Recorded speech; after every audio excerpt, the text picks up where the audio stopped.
शुरू करने जा रहे हैं चाणक्य नीति का 5वां अध्याय। चलिए प्रारंभ करते हैं। 5वें अध्याय के प्रारंभ में चाणक्य कहते हैं कि स्त्रियों का गुरु पति होता है, अतिथि सबका गुरु है, ब्राह्मण और क्षत्रिय और वैश्या का गुरु अग्नि है तथा चारों वर्णों का गुरु ब्राह्मण है। आगे समझाते हैं कि जिस प्रकार घीसने, काटने, आग में तापने, पीटने इन चारों उपायों से सोने की परख की जाती है, वैसे ही त्याग, शील, गुण और कर्म इन चारों से मनुष्य की पहचान होती है। भय से तभी तक डरना चाहिए जब तक भय आए नहीं। आए हुए भय को देखकर निशंक होकर प्रहार करना चाहिए, अर्थात उस भय की परवाह कभी नहीं करना चाहिए। एक ही माता के पेट से और एक ही नक्षत्र में जन्म लेने वाली संतान समान गुण और शील वाली नहीं होती है, जैसे बेर के कांटे। सभी बच्चों का स्वभाव अलग अलग होता है, भले ही वे जुड़वा पैदा हो। बेर के पेड़ पर फल भी लगते हैं और कांटे भी। यह ईश्वर की विचित्र लीला है, जिसे समझना सरल नहीं।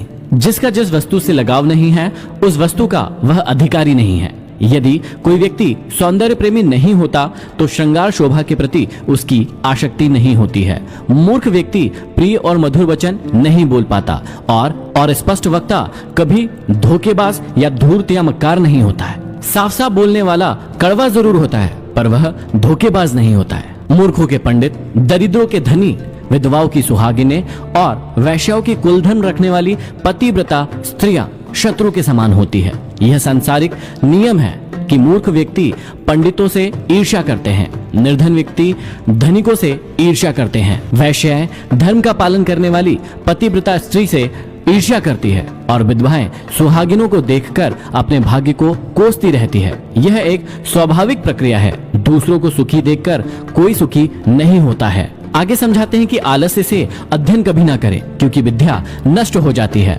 दूसरे के पास गई स्त्री बीज की कमी से खेती और सेनापति न होने से सेना नष्ट हो जाती है। आगे चाणक्य समझाते हैं कि विद्या अभ्यास से आती है, सुशील स्वभाव से कुल का बड़प्पन होता है। श्रेष्ठत्व की पहचान गुणों से होती है और क्रोध का पता आंखों से लगता है। धर्म की रक्षा धन से होती है, विद्या की रक्षा निरंतर साधना से होती है। राजा की रक्षा मृदु स्वभाव से और पतिव्रता स्त्रियों से घर की रक्षा होती है। ऐसा कहने वाले कि वेद और पंडित व्यर्थ है, शास्त्रों का ज्ञान व्यर्थ है, ऐसे कहने वाले स्वयं ही व्यर्थ होते हैं।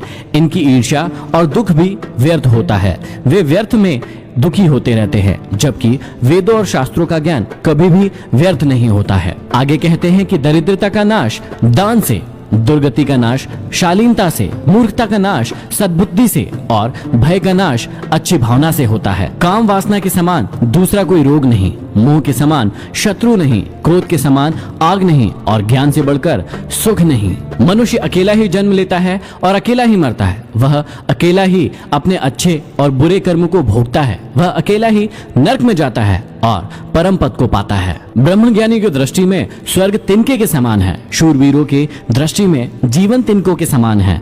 इंद्रजीत के लिए स्त्री तिनके के समान है और जिसे किसी भी वस्तु की कामना नहीं है, उसकी दृष्टि में यह सारा संसार तिनके के समान है। उसे सारा संसार क्षणभंगुर दिखाई देता है, वह तत्वज्ञानी हो जाता है। विदेश में विद्या ही मित्र होती है, घर में पत्नी ही मित्र होती है। रोगियों के लिए औषधि मित्र है और मरते हुए व्यक्ति का मित्र धर्म होता है, अर्थात उसके सत्कर्म होते हैं। इसलिए विद्या, पतिव्रता, विदुषी स्त्री, रोग के समय उचित औषधि और मृत्यु काल निकट आने पर व्यक्ति के सत्कर्म ही उसका साथ देते हैं। इसी प्रकार आगे समझाते हैं कि समुद्र में बरसात का होना व्यर्थ है, तृप्त व्यक्ति को भोजन कराना व्यर्थ है, धनिक को दान देना व्यर्थ है और दिन में दीपक जलाना व्यर्थ है। चाणक्य कहते हैं कि बादल के जल के समान कोई दूसरा जल नहीं होता, आत्मबल के समान कोई दूसरा बल नहीं होता, अपनी आंखों के समान कोई दूसरा प्रकाश नहीं है और अन्न के समान दूसरा प्रिय पदार्थ नहीं होता। निर्धन लोग धन चाहते हैं,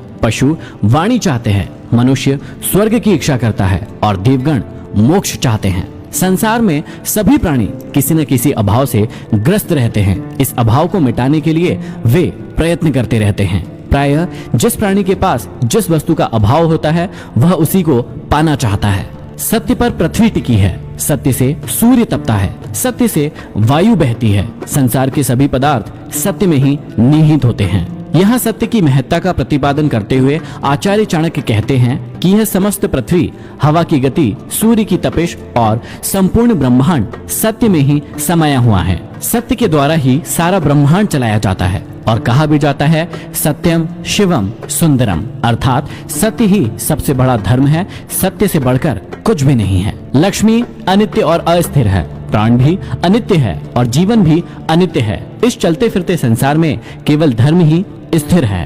पुरुषों में नाई धूर्त होता है, पक्षियों में कौवा, पशुओं में गीधड़ और स्त्रियों में मालिन धूर्त होती है। ये चारों सदैव दूसरों के कार्य को बिगाड़ने वाले होते हैं। मनुष्य को जन्म देने वाला, यज्ञोपवीत संस्कार कराने वाला पुरोहित, विद्या देने वाला आचार्य, अन्न देने वाला, भय से मुक्ति दिलाने वाला अथवा रक्षा करने वाला, ये 5 पिता कहे गए हैं। अतः समाज में इन्हें पिता अर्थात पालन करने वाला उच्च स्थान दिया गया है। यहाँ पर समाप्त होता है 5वां अध्याय। अब हम बढ़ेंगे 6वें अध्याय की ओर।